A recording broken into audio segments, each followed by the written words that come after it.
Hi friends, good morning to all. ఏంటి అలా చూస్తున్నారు? ఏమన్నా ఎక్సర్సైజ్ చేస్తున్నా అనుకుంటున్నారా? కాదండి బాబు, శ్రావణ మాసం వస్తుంది కదా, బెడ్షీట్లు ఉతకడానికి చేసే కసరత్తు ఇది. మా ఆవిడ శ్రావణ మాసం వస్తుంది, బెడ్షీట్లు ఉతికి ఆఫీస్కి వెళ్ళండి అంటే దానికి చేసే కసరత్తు ఇది.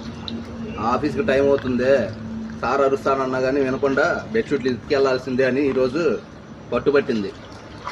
కావాలంటే మీ సార్ దగ్గర పర్మిషన్ తీసుకోండి అని. సరే అని మా సార్కి భయంగా ఫోన్ చేశాను, సార్ 1 గంట పర్మిషన్ కావాలి సార్ అని. దేనికి రా అని అడిగాడు. సార్ బెడ్షీట్లు ఉతకాలి సార్ అంటే, 1 గంట ఏందిరా, 2 గంటల పర్మిషన్ తీసుకో, నేను కూడా ఆఫీస్కి రావడం లేట్ అవుతుంది, మధ్యాహ్నం వరకు నువ్వు ఆఫీస్ చూసుకో అన్నాడు.